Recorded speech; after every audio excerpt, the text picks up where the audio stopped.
आदाब, इस्तकबाल है। आप देख रहे हैं प्राइम डिबेट। मैं हूं आपके साथ अबू हुरैरा। दिल्ली वालों ने आज एक तरह से फैसला कर दिया। हालांकि फैसला तो 8 तारीखी हो गया था और आज उस फैसले के नतीजे भी आ चुके हैं और तस्वीर बिल्कुल साफ हो गई कि आम आदमी पार्टी एक बार फिर से दिल्ली में इक्तदार संभालने वाली है। अरविंद केजरीवाल तीसरी बार रिकॉर्ड वजीर आला दिल्ली के बनने वाले हैं। जाहिर सी बात है कि इससे पहले शीला दीक्षित 3 बार दिल्ली की वजीर आला रही हैं। उनका ड्यूरेशन जरूर 15 साल रहा, उनकी मियाद जरूर 15 साल रही, लेकिन अरविंद केजरीवाल ऐसे दूसरे वजीर आला दिल्ली में हो गए हैं जो 3 बार लगातार वजीर आला दिल्ली के रहेंगे। और शायद ही मुल्क में कोई इस तरह का इलेक्शन हुआ हो जहां पर चुनाव से ठीक पहले किसी पार्टी ने, किसी पार्टी के वजीर आला ने कहा हो कि वो काम के नाम पर ही वोट लेंगे। अगर उन्होंने काम किया है तो उन्हें वोट दिया जाए और अगर उनका काम दिखाई नहीं देता है तो उन्हें वोट ना दिया जाए। यह बयान देने के बाद अरविंद केजरीवाल की जिस तरह की शानदार जीत हुई है, यह भी अपने आप में एक तरह से बहुत तारीखी जीत है, क्योंकि इस तरह की जीत इससे पहले हिंदुस्तान में देखने को नहीं मिली है, या यूं कहा जाए कि मैंने तो कम से कम इस एज में नहीं देखी है। तो जाहिर है कि ये जो जीत है इसका असर पूरे मुल्क पर पड़ेगा या मुल्क की सियासत पर किस तरह के असरात अब होंगे, क्योंकि जिस तरह के अरविंद केजरीवाल ने जो बयान दिया था और अरविंद केजरीवाल के बयान के बाद काम के नाम पर चुनाव लड़ने को लेकर जिस तरह से अरविंद केजरीवाल सामने आए थे, उसके बाद हमने देखा कि मगरबी बंगाल से भी वही आवाज उठी। ममता बनर्जी ने भी वही कहा कि हम भी अब काम के नाम पर मगरबी बंगाल में भी अब अगली सरकार आएगी। इसी तरह से झारखंड से भी यही कुछ आवाजें सुनने में आई। तो क्या वाकई में चुनाव का और इंतखाबात का ट्रेंड जो है वो अब बदलेगा दिल्ली मॉडल और अरविंद केजरीवाल मॉडल पर? क्या वाकई में अब आगे और इस तरह के चुनाव देखने को मिलेंगे? क्या वाकई में अब जब बिहार में इंतखाबात होंगे, जब मगरबी बंगाल में असेंबली के इंतखाबात होंगे, तो वहां पर भी पहले यही कहा जाएगा कि अगर हमने काम किया है तो लोग हमें वोट दें और अगर काम नहीं किया है तो वोट न दें? ये एक ट्रेंड बना दिया यहां पर अरविंद केजरीवाल ने। अरविंद केजरीवाल मॉडल, किसी जमाने में हमने गुजरात मॉडल सुना था और अब दिल्ली में अरविंद केजरीवाल मॉडल। तो सवाल यह उठ रहा है कि अरविंद केजरीवाल मॉडल का मुल्क की सियासत पर अब आने वाले दिनों में क्या कुछ असर पड़ेगा? बीजेपी जिस तरह से हारी है, बीजेपी की जिस तरह से शिकस्त हुई है, उसका कितना असर पड़ेगा बीजेपी की सियासत पर? क्योंकि बहुत टर्निंग पॉइंट है मुल्क में जो सियासत चल रही है और मुल्क में जिस तरह के हालात थे शहरियत तरमीमी कानून को लेकर, CAA को लेकर, NRC को लेकर, ऐसे में अब क्या कुछ स्टैंड बीजेपी का होगा शहरियत तरमीमी कानून को लेकर? क्योंकि कई बयान बीजेपी की तरफ से आए थे कि 11 तारीख के बाद शाहीन बाग का धरना खत्म कराया जाएगा, बीजेपी जीत कर आएगी और शाहीन बाग का धरना 11 तारीख खत्म हो जाएगा। लेकिन आज 11 तारीख भी आ गई, नतीजे भी आ गए और अब क्या कुछ कदम बीजेपी का होगा यह भी देखना बहुत दिलचस्प होगा। आज दिल्ली के नतीजों पर ही हम बात करेंगे। बहुत खास मेहमान मेरे साथ जुड़े हुए हैं। बहुत जल्दी अपने मेहमानों का आपसे तारुफ करा देता हूं। मेरे साथ नवरत्ना गुप्ता जो कि स्पोक्स पर्सन है बीजेपी के, वो डिबेट में जुड़ेंगे। राधिका नायर स्पोक्स पर्सन है आम आदमी पार्टी की, वो भी मेरे साथ डिबेट में जुड़ेंगी। शकीलुज्जमा अंसारी साहब सीनियर लीडर हैं, कांग्रेस के एक्स मिनिस्टर हैं, वो भी डिबेट में जुड़ रहे हैं। खालिद अनवर साहब MLC हैं JDU के, वो भी डिबेट का हिस्सा है। तहसीन मुनव्वर साहब सीनियर एडिटर हैं न्यूज 18 उर्दू के, वो भी मेरे साथ स्टूडियो में मौजूद हैं। और कुछ देर में अनुराग ढांडा भी हमारे साथ जुड़ेंगे जो कि न्यूज 18 इंडिया के स्पेशल करस्पॉन्डेंट हैं और दिल्ली पर उन्होंने काफी ज्यादा काम किया है। सभी का बहुत इस्तकबाल और वेलकम। मैं सबसे पहले राधिका नायर आपसे ही शुरुआत करना चाहूंगा। बहुत शानदार जीत रही है, 2020 का मुकाबला था और उसी तरह से 2020 के स्पीच पर अरविंद केजरीवाल बल्लेबाजी करते नजर आए।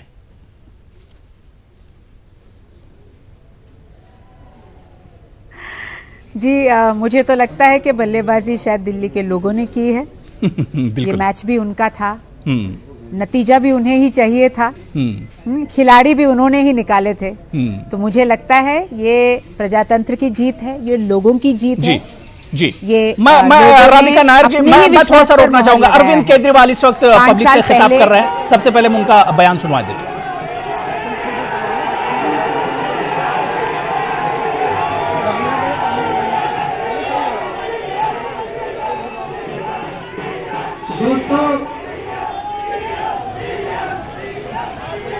मैं सभी दिल्ली वासियों को तहे दिल से शुक्रिया अदा करना चाहता हूं कि उन्होंने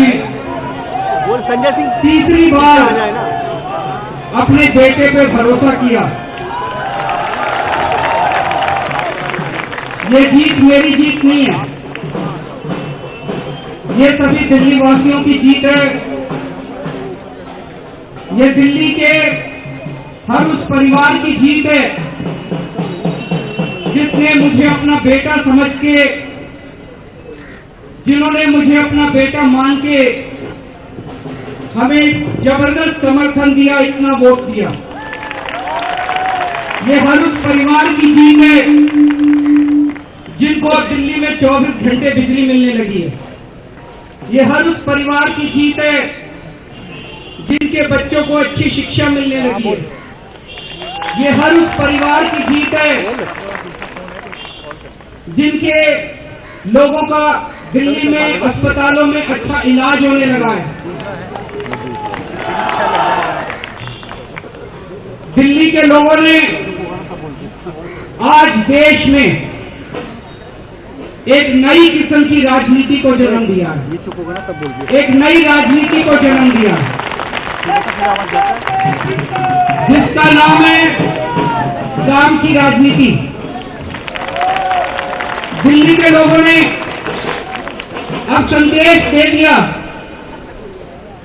कि वोट उसी को जो स्कूल बनवाएगा। दिल्ली के लोगों ने संदेश दे दिया वोट उसी को जो मोहल्ला क्लिनिक बनवाएगा। दिल्ली के लोगों ने संदेश दे दिया वोट उसी को जो 24 घंटे बिजली देगा। वोट उसी को जो सस्ती बिजली देगा, घर घर को पानी देगा, हमारे मोहल्ले में सड़क बनवाएगा। दोस्तों, ये एक नई किस्म की राजनीति है, एक नई किस्म की राजनीति की आज शुरुआत हो रही है। ये देश के लिए बहुत शुभ चीज है, ये देश के लिए बहुत शुभ संदेश है और यही राजनीति हमारे देश को 21वीं सदी में ले जा सकती है। ये केवल दिल्ली के लोगों की जीत नहीं है दोस्तों, ये हमारी भारत माता की जीत है, ये पूरे देश की जीत है।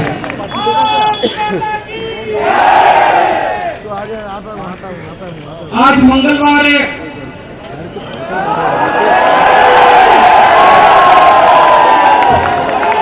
हनुमान जी का दिन है। हनुमान जी ने आज अपनी दिल्ली पे कृपा बरसाई है। हनुमान जी का भी बहुत बहुत धन्यवाद, प्रभु का बहुत बहुत धन्यवाद। और हम सब लोग दिल्लीवासी प्रभु से यही कामना करते हैं कि आने वाले 5 साल में भी हमें इसी तरह से दिशा दिखाता रहे, हमें शक्ति दे कि जैसे पिछले 5 साल हम लोगों ने लग के दिल्ली वासियों की सेवा की, अगले 5 साल भी हम सब दिल्ली के 2 करोड़ लोग, हम सब दिल्ली परिवार के 2 करोड़ लोग मिलके अपनी दिल्ली को एक बहुत ही अच्छा और सुंदर शहर बना सके। अरविंद जी, मैं सभी दिल्ली वासियों का शुक्रिया अदा करता हूं, सभी कार्यकर्ताओं का शुक्रिया अदा करता हूं। शोर मच जाएगा फिर। कार्यकर्ताओं ने रात दिन मेहनत की, जब अब देख बोला बोल, और मेरे परिवार ने, उन्होंने भी खूब लग के मेहनत की, उन्होंने खूब सपोर्ट किया। आज मेरी वाइफ का जन्मदिन भी है। सर, परिवार को आगे कर लो सर, परिवार आगे आए, आगे आगे बच्चे बच्चे आगे, बच्चे आगे, बच्चे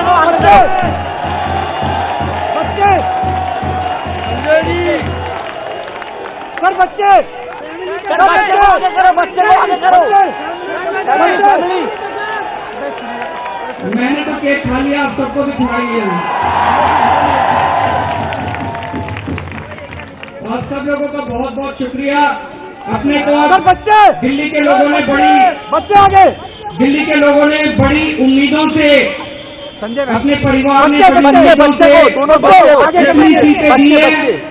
अब अगले 5 साल करनी है ना, ये सब मिलके करेंगे, मैं अकेला नहीं कर सकता। सब लोग तैयार हैं? भारत माता की इनकलाब वंदे। सर भाई नहीं तो अरविंद केजरीवाल को आपने सुना कि क्या कुछ जीत के बाद उन्होंने बयान दिया है, और ये बहुत अहम हो जाता है जब जीतने के बाद इस तरह का बयान आता है, को हौसला मिलता है। लोगों का उन्होंने शुक्रिया अदा किया कि जिन लोगों ने वोट किया आम आदमी पार्टी को, सभी का शुक्रिया, और उन्होंने अज़्म जाहिर किया कि आने वाले 5 साल में काम करना है और इसमें लोगों का साथ चाहिए। मैं राधिका नायर आपके पास आना चाहूंगा। इस बीच मेरे साथ नवरत्ना गुप्ता जो कि स्पोक्स पर्सन है बीजेपी के, वो भी डिबेट में जुड़ चुके हैं। राधिका, मैं आपके पास आ रहा हूं। राधिका नायर जी, अरविंद केजरीवाल के अंदर जो एक अज़्म है, उनके चेहरे पर जो मुस्कुराहट थी, पूरी फैमिली उनके साथ थी, वही जाहिर करती है कि एक कॉन्फिडेंस जो है, जो उनके बयान से जाहिर हो रही थी कि आने वाले दिनों में उन्होंने दिल्ली की आवाम से भी वादे किए कि अब आने वाले 5 साल में दिल्ली की आवाम के लिए काम करना है और यहां से एक नया ट्रेंड बनेगा। नई सियासत को जन्म दिया है दिल्ली की सियासत ने, आम आदमी पार्टी ने और अरविंद केजरीवाल ने।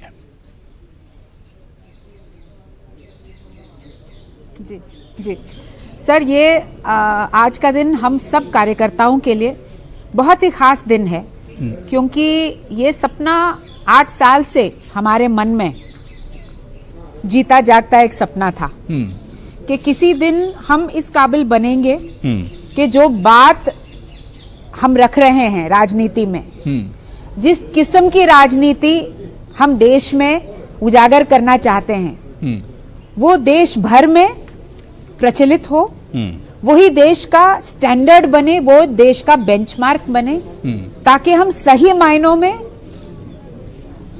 उस लेवल तक पहुंचे जिस काबिलियत के लिए हम जाने जाते हैं। We are a very rich country, बहुत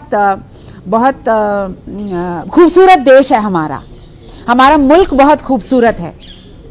लेकिन कहीं पे मुझे लगता है बहुत सारी चीजें सही हुई, बहुत अच्छी चीजें भी हुई, लेकिन बहुत सारी चीजें ऐसी भी हुई जिससे कि शायद हम भटक गए डेवलपमेंट या जिस लेवल पे हमें पहुंचना चाहिए था उस लेवल पे हम पहुंच नहीं पाए, क्योंकि हमारी ज़्यादा से ज़्यादा लोग जो हैं,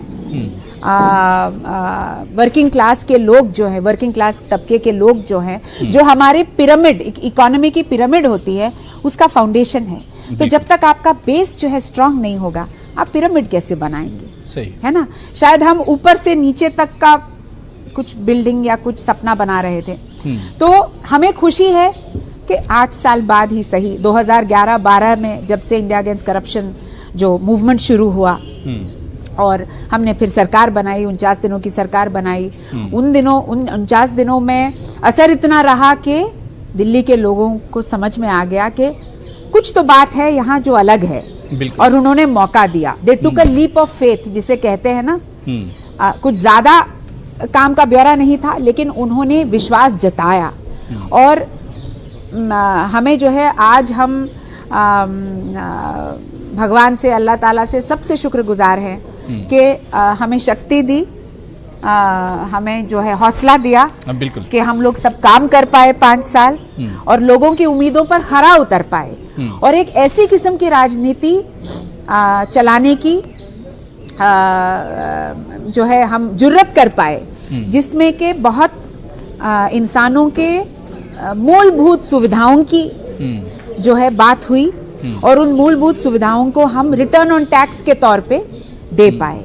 सरकारी खजाने को दुरुस्त रखा, 31,000 करोड़ से लेके 60,000 करोड़ तक उसको ले आए हैं। सरकारी खजाना, सरकारी पैसा, लोगों का पैसा आज भी दुरुस्त है, सरकार के पास है, महफूज है। इसके बावजूद कि इतनी सारी सुविधाएं जो लोग कहते हैं फ्री है, मैं बिल्कुल फ्री नहीं मानती। आप यूरोप के सबसे जो है डेवलप्ड नेशंस में चले जाइए, उन देशों में आप पाएंगे कि public health, public education, water, public transport सब जो है लोगों को सरकार दिलाती है। तो हम एक बहुत ही इंटरनेशनल मॉडल पे चल रहे हैं और मुझे उम्मीद है कि आने वाले दिनों में हमारे जो मित्र हैं, कई राज्यों में सरकारें चला रहे हैं, वो आने वाले दिनों में अपने अपने राज्यों में लोगों की खुशहाली के लिए, एक बेहतर कल के लिए, उनके कल के बच्चों के अच्छे फ्यूचर के लिए वो लोग इसी मॉडल को फॉलो करेंगे। बहुत सारे लोगों ने कहा है कि पार्टी आम लोगों के लिए करना चाहती है, कई चीजें आपने रखी। इस बीच मेरे साथ बहुत खास मेहमान कलीमुल हफीज साहब, सियासी तज्जिया निगार हैं, दिल्ली की सियासत पर बड़ी अच्छी नजर है, वो भी मेरे साथ जुड़ गए हैं, और अनुराग ढांडा जी जो कि स्पेशल सीनियर करेस्पॉन्डेंट हैं न्यूज 18 इंडिया के, वो भी हमारे साथ जुड़ गए और बड़ी अच्छी दिल्ली के इस चुनाव को बहुत कायदे से कवर किया है अनुराग ढांडा जी ने। अनुराग जी आपका भी बहुत इस्तकबाल है और कलीमुल हफीज साहब आपका भी इस्तकबाल है, नौरतन गुप्ता जी आपका भी इस्तकबाल है, बीजेपी स्पोक्स पर्सन है।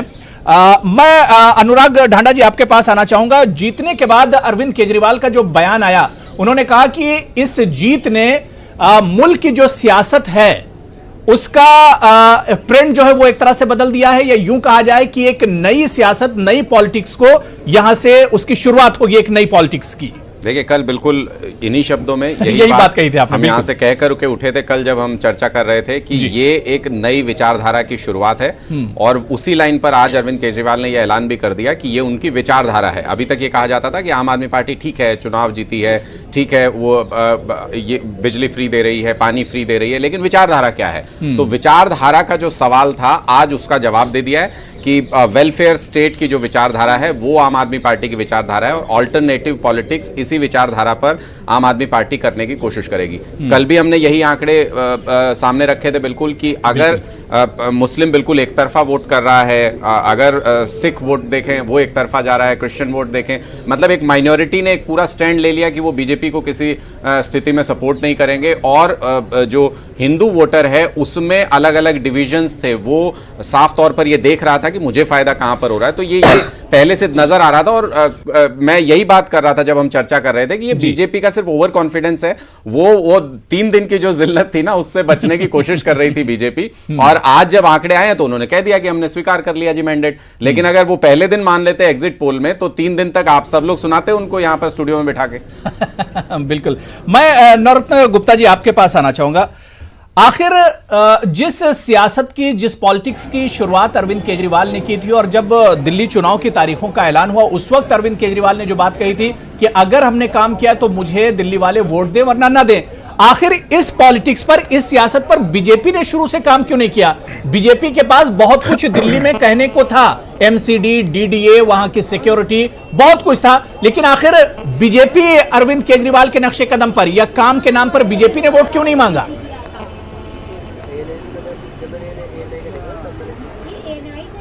पहले तो मैं आम आदमी पार्टी के केजरीवाल को धन्यवाद देना, बधाई देना चाहता हूं कि उनको पूर्ण बहुमत में दिल्ली की सेवा करने का दोबारा मौका मिला है। दिल्ली की जनता ने उनके ऊपर जो विश्वास जताया है उसके लिए भारतीय जनता पार्टी की तरफ से उनका हृदय से धन्यवाद करना चाहता हूं, क्योंकि बड़ा दिल करने से काम होते हैं, छोटे कहते हैं ना, बड़े दिल वालों की जीत होती है।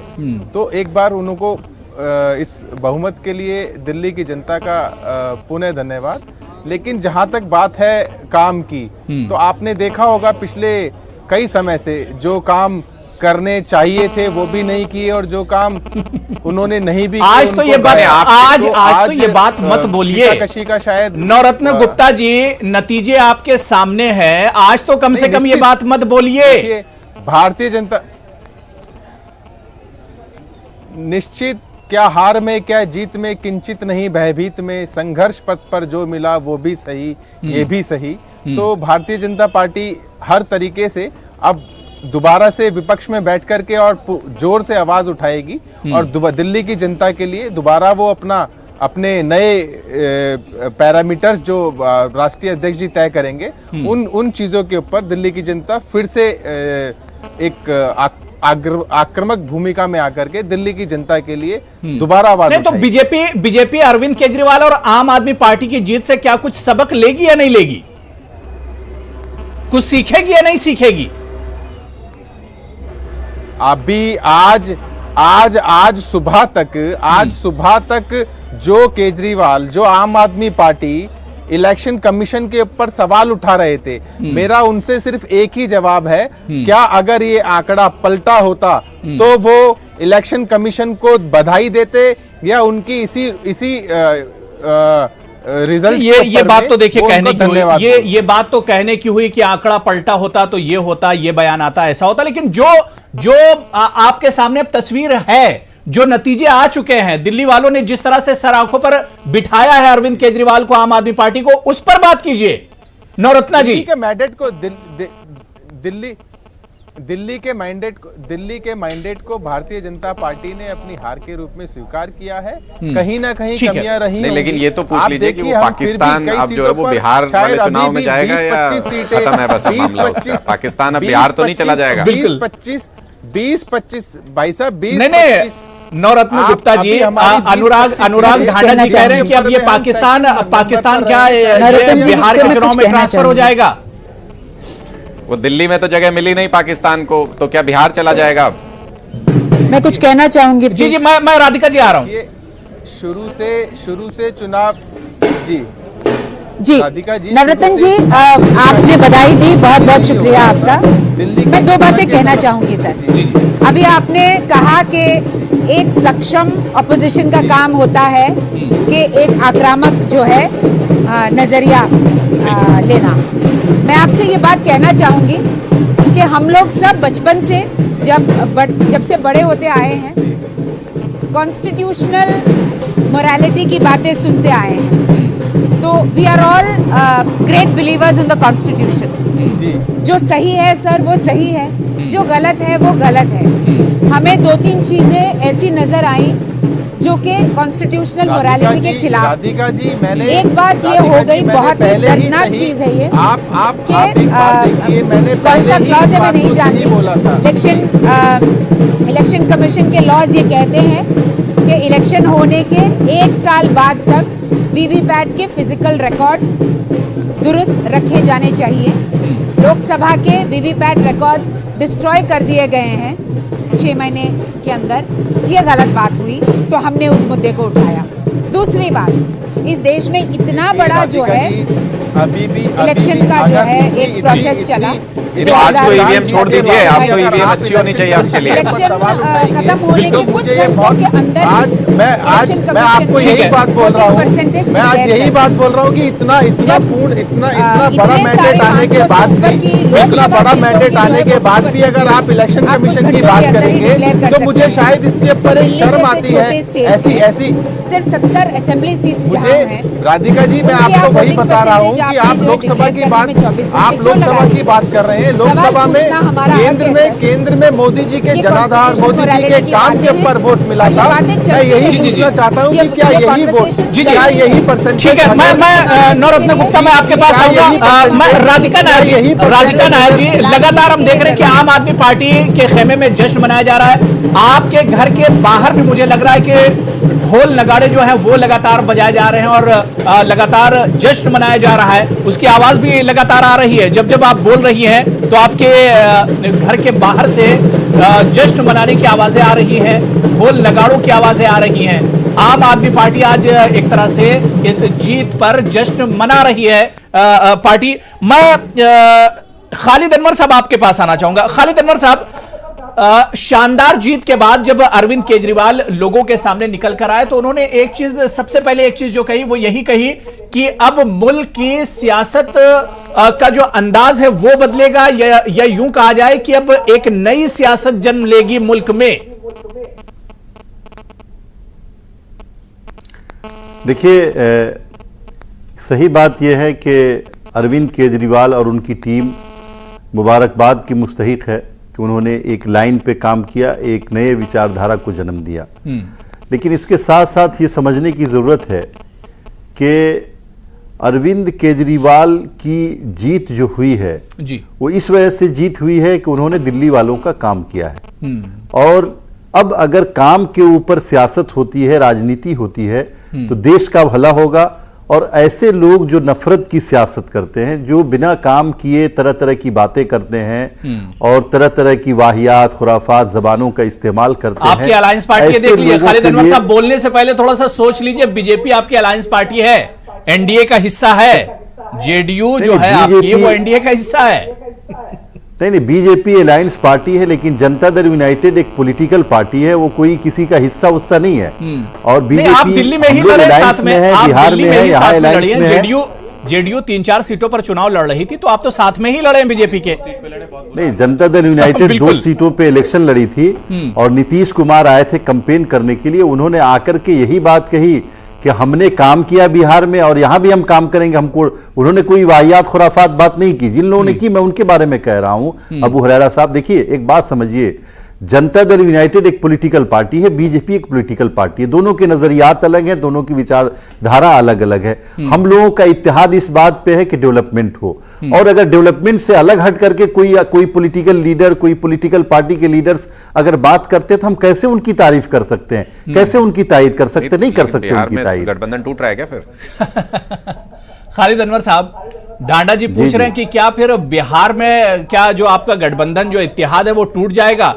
क्योंकि जिस तरह की बयानबाजी दिल्ली में हुई है, यहां पर तो कोई डेवलपमेंट की बात हुई नहीं, कोई विकास और तरक्की की बात हुई नहीं है बीजेपी की तरफ से। और आप जिस जुबान में बात कर रहे हैं, जिस तरीके से बात कर रहे हैं अपने अलायंस के बारे में, तो वो तो दिखा रहा है कि आप लोग दूर मूव तो नहीं करना चाहते, कि कहीं आप बीजेपी से दूर हट रहे हैं, अपने आप को दूर कर रहे हैं। देखिए ढांडा जी, एक बात समझिए, बिहार के एनडीए के लीडर नीतीश कुमार हैं और उनको लाइन तय करनी है कि हम किस लाइन पे इलेक्शन लड़ेंगे। वहां इस तरह की जबान न बोली जाएगी, न सुनी जाएगी और न बर्दाश्त की जाएगी।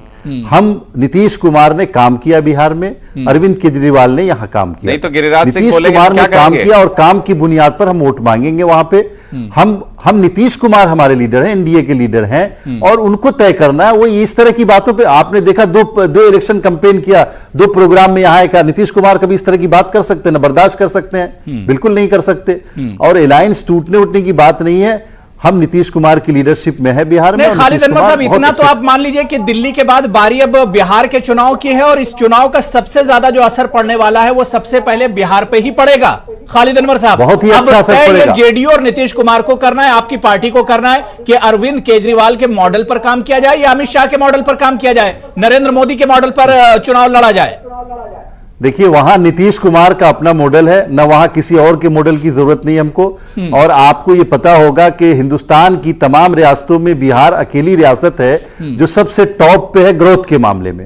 और नीतीश कुमार ने एक एक सेक्टर में, चाहे वो समाजी सेक्टर हो, चाहे डेवलपमेंट का सेक्टर हो, चाहे इंफ्रास्ट्रक्चर का सेक्टर हो, चाहे एजुकेशन का सेक्टर हो, चाहे हेल्थ का सेक्टर हो, एक एक सेक्टर में उन्होंने बहुत काम किया है। और इतना काम किया, आप लोग आपके पास आ रहा हूं। शकीलुज़्ज़मान अंसारी साहब, दिल्ली में जो जीत हुई है तमाम पार्टियों के लिए एक तरह से सीख है कि इस तरह से दावा करना कि अगर हमने काम किया है तो हमारे काम को देखकर ही वोट दीजिए, और उसके बाद जो नतीजे हैं उसे आप देखिए।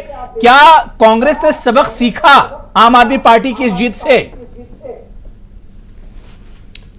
जाहिर है कि कांग्रेस के ही सबक पर यह पार्टी चल रही है। दिल्ली का मॉडल, जो डेवलपमेंट का मॉडल, कांग्रेस की देन है। ठीक है, उसके बाद कांग्रेस को मौका नहीं मिला, आम आदमी आई, उसने भी डेवलपमेंट के मॉडल को आगे बढ़ाया। सबसे बड़ी बात यह है कि अभी हमारे खालिद भाई कह रहे थे कि वहां आइडियोलॉजिकल हमारा अलायंस नहीं है, डेवलपमेंट ओरिएंटेड होगा, यानी अपॉर्चुनिस्ट अप्रोच है कि सत्ता में रहने के लिए आइडियोलॉजी को भी हम त्याग देंगे, हम दोनों वहां सत्ता में रहेंगे मिलके।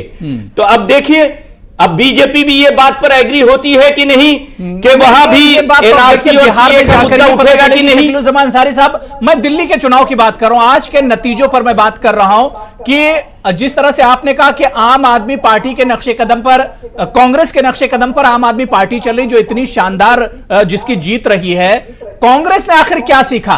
क्या कांग्रेस ने कुछ नहीं सीखा आम आदमी पार्टी से? नहीं, कांग्रेस ने सीखा नहीं है। ये बोल रहे हैं सिखाती है, ना सिखाती है ना सीखने का अमल तो हर इलेक्शन में होता है। सवाल यह है कि दिल्ली का जो इलेक्शन था, चूंकि डेवलपमेंट से भटकाने के लिए बीजेपी ने कॉमनल मामलात आगे लाए और कॉमनल जब मामलात सामने आ गए तो जो सेकुलर वोट था वो एक तरफ और कॉमनल वोट एक तरफ। सेकुलर लोगों को लग रहा था कि मेरा वोट का बंटवारा ना हो जिससे बीजेपी ना आ जाए, और कॉमनल धुबलीकरण जो हुआ उससे उन लोगों ने समझा कि हम कांग्रेस को दें, तो कांग्रेस की स्थिति ये बनी। अब दूसरी बात ये है कि केंद्र सरकार दिल्ली की आधी सत्ता दिल्ली की तस्वीर बिल्कुल साफ है, कांग्रेस का स्टैंड भी बिल्कुल साफ कीजिए, कांग्रेस का स्टैंड बिल्कुल साफ कीजिए। कांग्रेस का पूरी मुस्तैदी, पूरी ताकत के साथ, पूरी मजबूती के साथ दिल्ली में चुनाव न लड़ना क्या आम आदमी पार्टी का कहीं ना कहीं एक तरह से सपोर्ट करना था? देखिए अब नतीजे बिल्कुल आ चुके हैं, तस्वीर बिल्कुल साफ हो चुकी है, अब ढकी छुपी बात मत कीजिए शकील साहब। देखिए मैं ये कह रहा हूं, कोई पॉलिटिकल पार्टी जब चुनाव में आती है तो कोई हारने के लिए नहीं आती है, जीतने ही के लिए आती है, लेकिन जनता वहां तय करती है कि क्या करें। लेकिन अगर जब जनता ने यह तय किया कि भाई कॉमनल फोर्स को, या जो आइडियोलॉजी कॉमनल आइडियोलॉजी है, जो आइडियोलॉजी नौजवान के विरुद्ध है, जो आइडियोलॉजी का इस मुल्क को बांटने वाली है, उसका मुकाबला करना है, तो कांग्रेस इस जीत में अपना हिस्सा, हम नहीं कह सकते हैं कि हमारी वजह से कोई जीता या हमारी वजह से कोई हारा, बात तो साफ हम ये कह सकते हैं कि हमारी आइडियोलॉजी बात तो साफ हो गई कि कांग्रेस आम आदमी पार्टी और बीजेपी के बीच में आना ही नहीं चाहती थी, वो तो आम आदमी पार्टी की जीत में ही अपनी जीत देख रही थी कांग्रेस, और कांग्रेस आज जीत गई दिल्ली में, कांग्रेस 0 पाकर जीत गई दिल्ली में होगी। अबू हुरैरा भाई, वो जनता का फैसला है, हम चुनाव लड़े हैं और सवाल पैदा होता है कि हम इस बात को रिजेक्ट करते हैं कि शाहीन बाग के इशू को बनाया गया और एनआरसी 370 ट्रिपल तलाक को इशू बनाया गया, और यह भी कहा गया था बीजेपी की तरफ से कि ये मिनी रेफरेंडम है, तो अगर मिनी रेफरेंडम है तो इसके ऊपर उनको सोचना चाहिए कि अब ये क्या करना है। जहां तक सीखने वाली बात का जवाब आपने नहीं दिया, पार्लियामेंट हफीज साहब आपके पास आना चाह रहा हूं। भाषण दिया था हमारे संजय सिंह ने और फिर वोट से एब्सेंट हुए थे, अब उनको डिक्लेयर करना है कि जीतने के बाद उनकी आइडियोलॉजी क्या होगी। अभी की स्पीच में तो वो कुछ बोले नहीं, डेवलपमेंट ही चला, लेकिन डेवलपमेंट और आइडियोलॉजी ये दोनों मिलके ही ये हिंदुस्तान बनता है। तो इसलिए अब अरविंद केजरीवाल को तय करना है कि जो 5 और 6 अरविंद केजरीवाल को क्या तय करना है? केजरीवाल ने 5 साल के लिए फिर से एक तरह से मैंडेट बना लिया। अरविंद केजरीवाल को अब क्या सोचना है शकील-उज़्ज़मा साहब? सोचना तो यहां पर कांग्रेस को है, सोचना यहां पर बीजेपी को है, और अब पूरे मुल्क की जो सियासत बदलेगी उस पर सारी पार्टियों को सोचना है। अरविंद केजरीवाल तो 5 साल के लिए दोबारा से आ गए, कुछ भी उन्होंने किया जीत कर आ गए, इसलिए होगा कि वोट ले लिया तो 4 साल तक इत्मीनान नहीं है। एक इशू है जो शाहीन बाग का इशू है, सीएए का इशू है, जिसमें संजय सिंह ने बहुत भाषण दिया था पार्लियामेंट में और वोट में एब्सेंट हुए थे। इसलिए यह सोचना है कि ये जो आपने अभी थोड़ी देर पहले बताया कि अकलियतों का वोट, बड़े पैमाने पर सभी अकलियतों का वोट बीजेपी के खिलाफ अरविंद केजरीवाल को गया, तो वो जो अकलियतों का वोट गया जिन इशू पर, अब देखिए नतीजे आ चुके हैं, अब ये बात मेरे ख्याल से मत कीजिए, अब नतीजे आ चुके हैं, इस पर बात मत कीजिए। कलीमुल हफीज साहब, मैं आपके पास आना चाहूंगा। कलीमुल हफीज साहब, मेरा सवाल सिर्फ खालिद अनवर साहब से भी यही था, शकील-उज़्ज़मा अंसारी साहब से यही था, और नौरत्न गुप्ता साहब से भी यही सवाल था कि आम आदमी पार्टी की इस जीत से क्या कुछ इन पार्टियों ने सीखा है? जिस तरह से अरविंद केजरीवाल आते हैं और कहते हैं कि अगर काम किया है तो मुझे वोट दिया जाए, वरना वोट ना दिया जाए, मुझे वोट नहीं चाहिए, और उसके बाद आप देख रहे हैं कितनी शानदार जीत हुई है। क्या सीखा इन पार्टियों ने? इसका जवाब मुझे नहीं मिला अभी तक कलीमुल हफीज साहब इन पार्टियों से। देखिए अबू हुरैरा साहब, किसी शायर ने कहा है, रखना चमन जो साफ हो नफरत की धूल से, जी, फिस्ताइयत के फूल पर झाड़ू लगाइए। तो सच बात यह है कि हिंदुस्तान की आवाम, खासतौर से दिल्ली की आवाम ने फिस्ताइयत के फूल पे झाड़ू लगा दी और झाड़ू को भरपूर समर्थन दिया। बिल्कुल, ये दिल्ली का चुनाव इसलिए और भी खास अहमियत का हामिल है क्योंकि ये एक तो मरकज भी है, दूसरा जितनी नफरत अभी सीएए और एनआरसी को लेके पूरे हिंदुस्तान में एक बनी है और बीजेपी ने उसको और फ्यूल अप किया है, उस फ्यूलिंग के बाद जो एक नफरत डेवलप हुई और उसके बाद जो पहला इलेक्शन हुआ और उसमें जो आम आवाम का रद्द-ए-अमल रहा, ये पूरे हिंदुस्तान का मूड बयान करता है। इससे सारी पार्टियों को ये सबक लेना चाहिए कि देखिए, अगर आप डेवलपमेंट की बात करेंगे तो आम आवाम आपके साथ रहेगी, अगर आप नफरत की बात करेंगे तो इसी तरीके से धूल चटा देगी आम आवाम, जिस तरह से भारतीय जनता पार्टी को इस इलेक्शन में धूल चटाई। दूसरे नंबर पे अब आते हैं, आपने कहा कांग्रेस ने क्या सीखा। देखिए, जिस तरह से आम आदमी पार्टी कोई नेगेटिव पॉलिटिक्स नहीं करती, वो पॉजिटिव पॉलिटिक्स करती है, मोस्टली वो वर्क ओरिएंटेड पॉलिटिक्स करती है। कमोबेश इसी तरह से कांग्रेस का भी आइडियोलॉजी यही है कि वो भी एक तरह से मुस्बत पॉलिटिक्स करते हैं। अलबत्ता बीजेपी और उसके अलायंस जो हैं वो कहीं ना कहीं नेगेटिव पॉलिटिक्स करके एक माहौल को गर्म रखते हैं। तो कहीं यहाँ पे बड़ा फायदा जो आम आदमी पार्टी को मिला है, उससे थोड़ा सा ही कम फायदा कांग्रेस को भी मिला है। कांग्रेस ने अपने बड़े दुश्मन को जेर कर लिया, और चूंकि जो दिल्ली का इलेक्शन हुआ है, इसका पूरा का पूरा जो फायदा है उसे बिहार में भी मिलेगा, बंगाल में भी मिलेगा, और ये जो पूरे मुजाहरे चल रहे हैं पूरे हिंदुस्तान में, इन मुजाहरों को भी इत्मीनान होगा कि हाँ भाई, हमने जो मेहनत की, रात दिन सड़कों पे आए और अपनी हमने कुर्बानियां दी, उसे हिंदुस्तान की आवाम ने, खासतौर से दिल्ली की आवाम ने इज्जत बख्शी।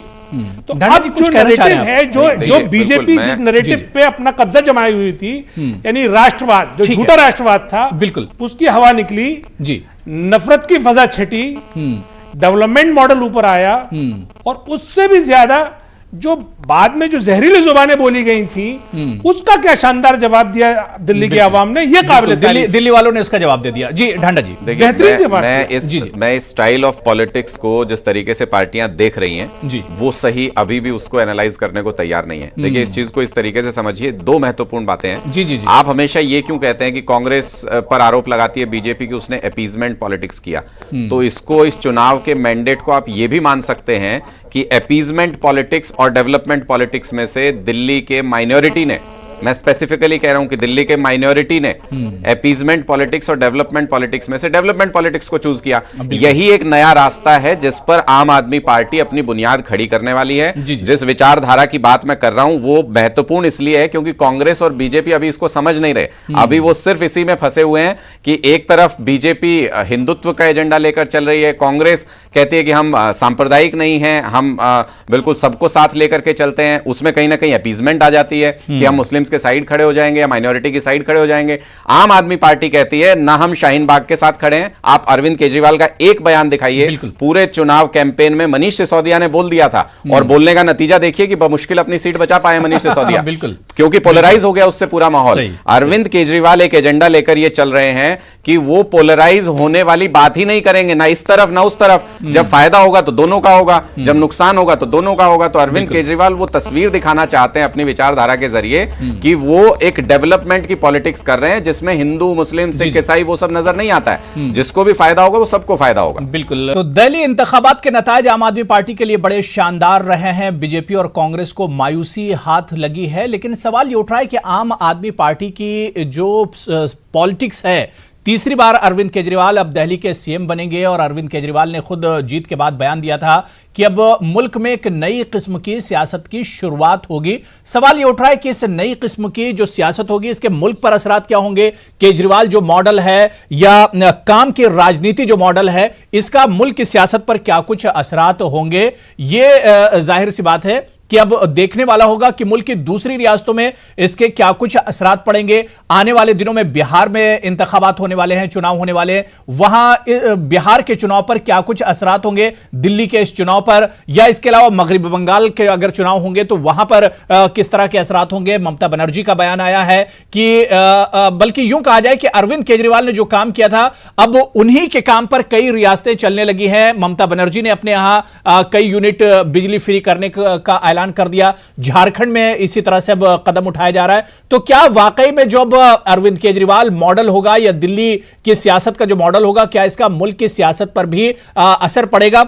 इसी पर हम प्राइम डिबेट में बात कर रहे हैं। मैं ढांडा जी आपके पास ही आना चाहूंगा कि जो, क्योंकि नतीजे जो आने थे वो तो आ चुके हैं, अब पूरे मुल्क में क्या दिल्ली के इस चुनाव के, जिस तरह से पूरा चुनाव हुआ, क्या पूरे मुल्क की सियासत पर, पॉलिटिक्स पर इसके असरात पड़ेंगे, आपको नजर आते हैं? नहीं, देखिए निश्चित तौर पर असर तो पड़ेगा, लेकिन उसमें भी दो बातें बहुत महत्वपूर्ण है समझने की। एक ये कि जो असर पड़ेगा वो क्या दूसरी पार्टीज इनके कामों को कॉपी करके अपने यहाँ इंप्लीमेंट करेंगी, जो कि हमें पहली तस्वीर नजर आ रही है। यूनिट फ्री करने का सिलसिला शुरू हो गया, मोहल्ला क्लिनिक खोलने की बात हो रही है अलग अलग स्टेट में, स्कूल इसी मॉडल पर डेवलप करने की बात हो रही है।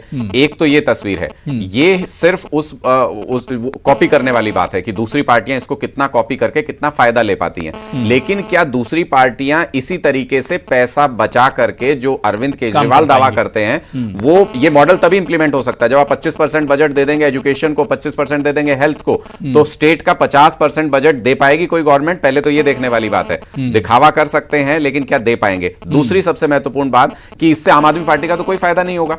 ये तो दूसरी स्टेट्स में जो पार्टियां हैं वो इसको कॉपी करके वहां वोट हासिल करना चाहेंगी। तो आम आदमी पार्टी के सामने चुनौती ये है कि आपने अपनी विचारधारा तो एस्टेब्लिश कर दी, उसका बेसिक तो आपने एस्टेब्लिश कर दिया, लेकिन चैलेंज ये है कि बिना किसी लीडर के दूसरे स्टेट्स में आप इसको फैला कैसे पाएंगे? आप दूसरे स्टेट में गवर्निंग में इसको इंप्लीमेंट कैसे कर पाएंगे कि कहीं आपको सरकार बनाने का मौका मिले, वहां भी आप करके दिखाएं? वो एक चैलेंज है कि विचारधारा को आप पार्टी के बढ़ोतरी में कितना कन्वर्ट कर पाते हैं, वो एक चैलेंज होगा आम आदमी पार्टी के नेटवर्क के सामने। राधिका नायर जी, मतलब अरविंद केजरीवाल ने और आम आदमी पार्टी ने दिल्ली में काम किया और काम करके दिखाया भी, लेकिन आगे चैलेंज होगा कि कम पैसों में, कम आपके पास चीजें कम है जो, और उसके बावजूद आपको काम करना है, मतलब चैलेंजेस बहुत ज्यादा होंगे।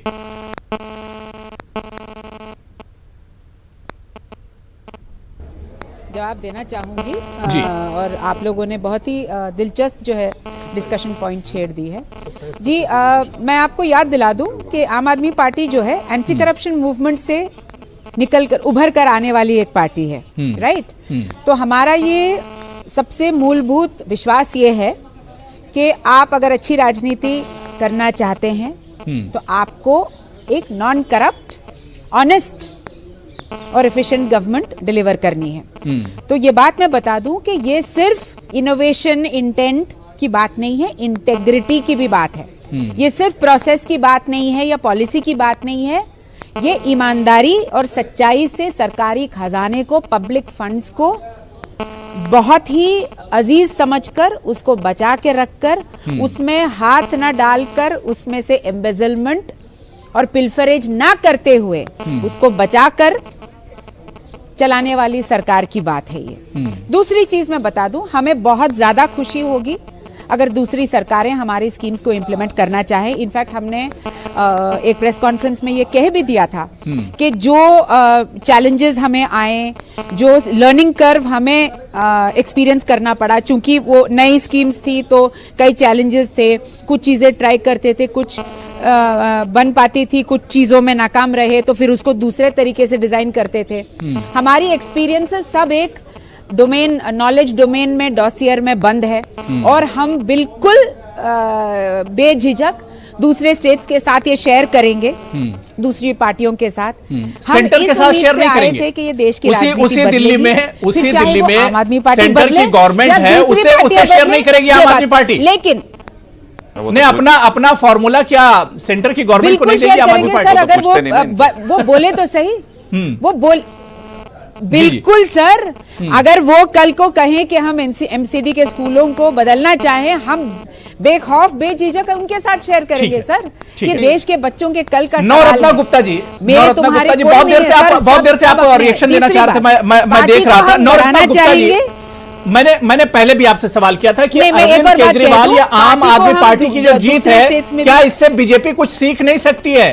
क्या जिस तरह से अभी यहां पर राधिका जी ने कहा कि अगर कोई दिल्ली के मॉडल पर उनसे मदद लेना चाहे तो उसके लिए भी तैयार हैं। क्या जो डेवलपमेंट की बात हुई, हमने देखा कि आम आदमी पार्टी की तरफ से बिल्कुल सच्चाई है इसमें कुछ ढका छुपा नहीं है। पूरे चुनाव में आम आदमी पार्टी ने सिर्फ डेवलपमेंट पर ही एक तरह से पूरा चुनाव लड़ा है।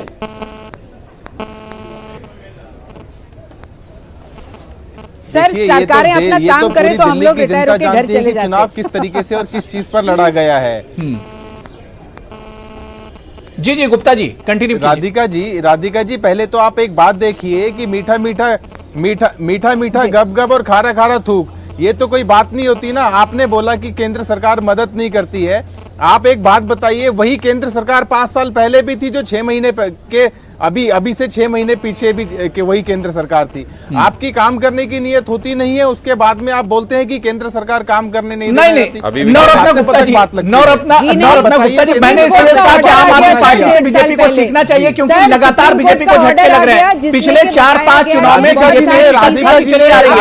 बीजेपी को लगातार हार का सामना करना पड़ रहा है। गुप्ता जी, तो ये मेरा मशवरा सिर्फ इस वजह से था कि अगर बीजेपी को पटरी पर आना है तो यहां से सीखना होगा थोड़ा सा। सुप्रीम कोर्ट में अपील की थी, उसका ऑर्डर आ गया कि स्टेट गवर्नमेंट को फलाना डिपार्टमेंट चुनाव के बाद में पार्टी की समीक्षा बैठक होती है, उसमें जीत और हार के बारे में, विषय के बारे में चिंता की जाती है। कोई भी विषय हो सकते हैं, उसके ऊपर पार्टी के बड़े शीर्ष नेतृत्व बैठ करके आपस में विचार विमर्श करते हैं और उसके ऊपर में अपनी राय बताते हैं।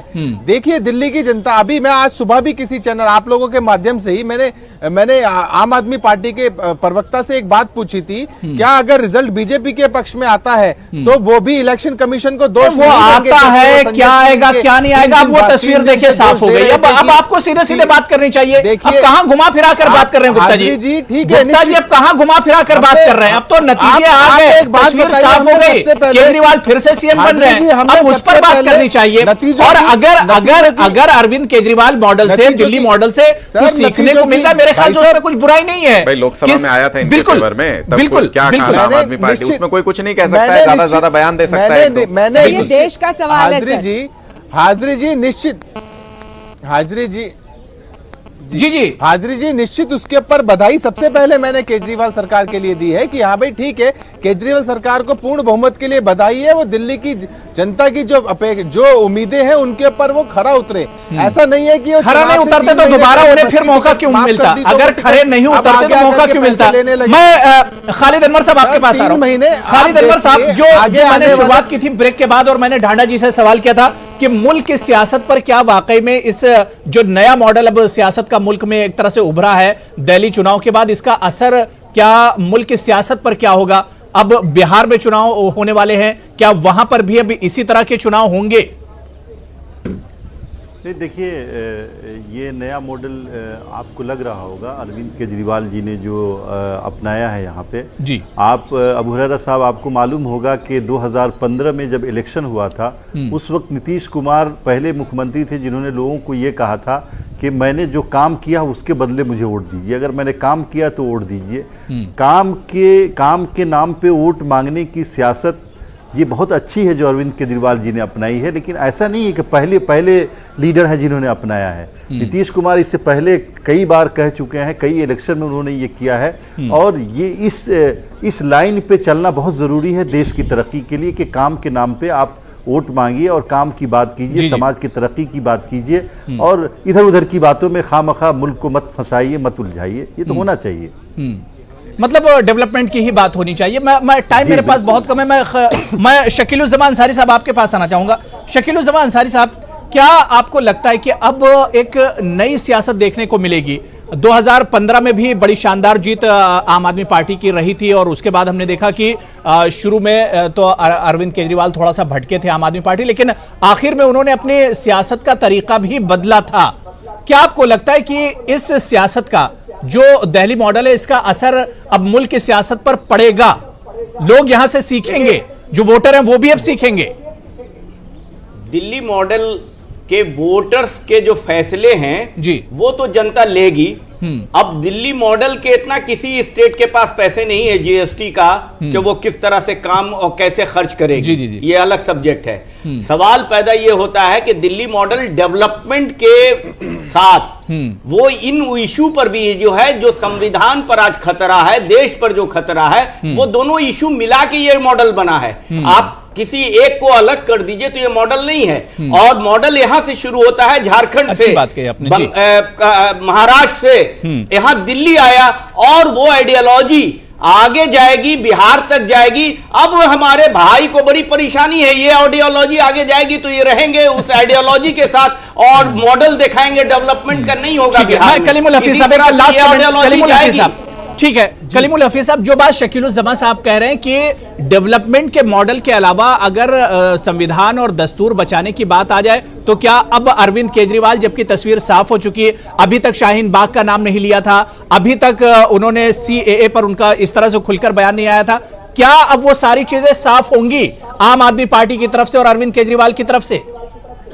नहीं, मैं बिल्कुल शकीलुज्जमा अंसारी साहब की बात से मैं इत्तेफाक करता हूं कि सिर्फ डेवलपमेंट मॉडल नहीं है, इसके साथ वो भी बात इसके साथ साथ चलती है कि जब संविधान बचेगा तो देश बचेगा। जो ताकतें संविधान को बर्बाद करने, तातार करने, तोड़ने में लगी हुई हैं, आखिर हमें उन्हें भी हराना होगा। डेवलपमेंट भी हमें चाहिए, लेकिन साथ साथ अपनी हमें आइडियोलॉजी के साथ साथ संविधान की भी रक्षा करनी होगी।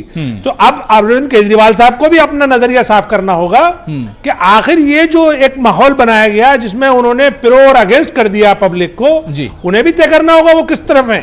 सिर्फ वो काम पे नहीं जीते हैं, माइनॉरिटी ने जो उनको वोट दिया है वो सिर्फ काम पे नहीं दिया है, काम के अलावा इस बात पे भी दिया है कि वो इस खूबसूरत आईन है उसकी हिफाजत करेंगे। इस बात का भी उनको ख्याल रखना पड़ेगा। और अब मैं ये समझता हूं कि उनको अब इलेक्शन हो चुका, अब वो मुख्यमंत्री इलेक्शन हो चुका, उनका रुख शाहीन बाग को लेकर क्या कुछ है? जो दिल्ली की जो खवातीन पिछले 2 महीने से लगातार प्रोटेस्ट और एहतजाज करें, क्या उनके हक में अरविंद केजरीवाल का बयान आएगा? अब ये देखना भी बहुत जरूरी होगा। मॉडल जो डेवलपमेंट और तरक्की का जो मॉडल है वो तो है ही है, लेकिन शाहीन बाग पर क्या अब अरविंद केजरीवाल की खामोशी टूटेगी, ये देखना भी बहुत अहम होगा।